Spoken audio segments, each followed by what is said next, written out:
Hi, Nick Berry here from www.marketing-sales.eu.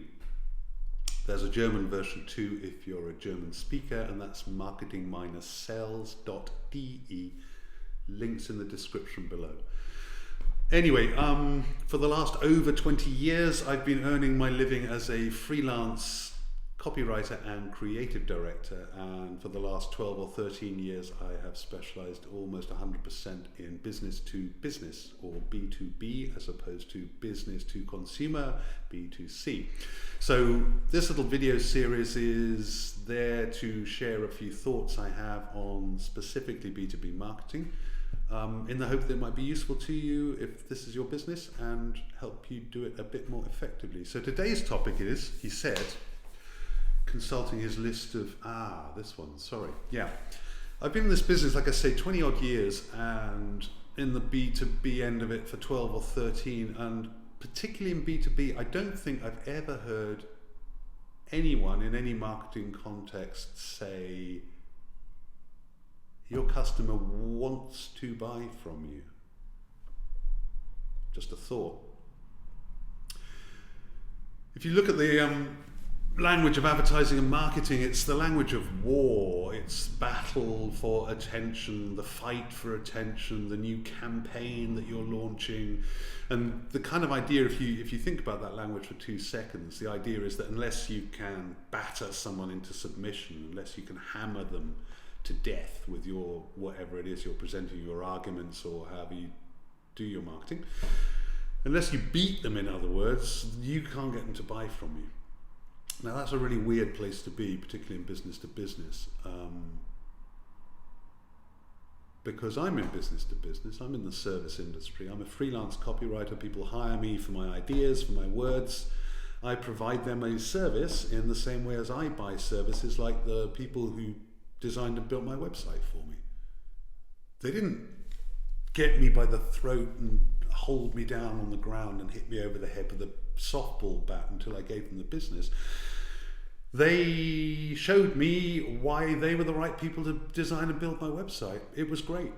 I wanted to buy from them because I needed my website designed and built, and it was a pleasure going through the selling process, which is why I gave them the job.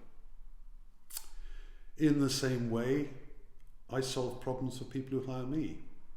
And I hope that they're happy when we work together and when we finish working together, and the problem that they had at the start, they don't have anymore. So that dynamic is incredibly common in business to business products and services. The idea that you have to fight to get me to buy your product is rubbish. I want it, otherwise I wouldn't be looking at your advert or your marketing or your posts or your website or anything else if I weren't. This is not the same as, there's a very essential difference from business to consumer, where very often I don't want your product at all. I want it in principle, like if it's a hot day, I fancy a cold fizzy drink, but whether that's which one of 20 different cola drinks, which one of 20 different Fanta style drinks, I don't care. So if you're making one of those drinks, you do have to batter me into submission to buy your product. Or you have to batter the retailer into submission to only sell your product, or whatever it is. Because when I walk into the store, or when I want to walk up to a kiosk on a hot day, I'll take whatever's there. I don't give a stuff. I don't give a stuff what brand of iced tea it is, as long as it's iced tea and it's cold. If it's horrible, I probably won't buy it again, but it's not going to influence my purchase decision. On the other hand, as I said, when I was buying an agency to build and design my website, I had a very specific need, and I really wanted their service. And I really knew what I needed to hear from them. I'm not a technical guy, I can't do that. I do words, I don't do pictures, I do words and music. So I needed somebody who was going to say, Nick, it's going to look like this. We reckon, having talked to you, looked at your business and stuff, we reckon that this look and feel is going to be good, that this particular way of managing the website, this particular, what do they call it, user interface is, or user experience, or whatever the hell it's called nowadays, is going to be right for you. It was great for me. I really enjoyed that. I really enjoyed buying the service from the guys who from the man and woman indeed who built my website and set that up for me. So have confidence. If you're selling a B2B product, you know that someone out there needs what you're doing. And usually they need that product, or I'd say, well, usually 100% of the time, they need that product or service to enable them to do what they're doing themselves. Same as I need my accountant, my bookkeeper. I can't do numbers. That's not my thing. I could waste 100 hours a month trying to sort my accounts out and still get the sums wrong. I need somebody to provide that service for me.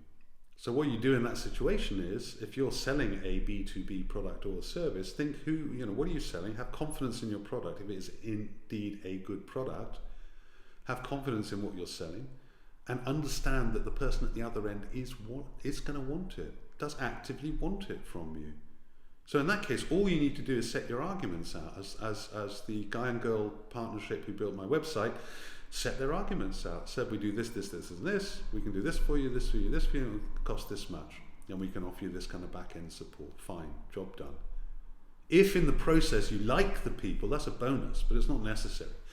So in other words, in terms of marketing, if in the process you can be charming, entertaining, stylish, whatever you like, in the way you present your message, that's great, but it's not necessary. Think of a hard-hitting message doesn't need to be dressed up. If I say to you, take these drugs or you'll catch cancer and die, it doesn't matter how I say that to you. It doesn't matter what that looks like when it reaches you. If that message is relevant to you, you're going to listen to it. And so it is in the B2B segment. And the flip side of that coin is, I don't care how great, how beautifully executed, how creative, how fantasievoll, as we say in German, your marketing is. If your product or service is not interesting to me, I'm not going to look at it, all right? You can send me the world's best ad for Tampax. I'm not going to read it. I'm not in the market for that product. You can send me the world's most carefully thought out, beautifully shot 1.5 minute video selling me a service to manage my database. I don't have one. I don't need it. So forget the people who don't want your product. You aren't going to win me over for a product I'm not going to use or a service I'm not going to use. Concentrate on the people who do need your product and service, and understand why they need it, what they need, and address that. It's pretty straightforward. Hope that was useful. See you next time, whenever that is.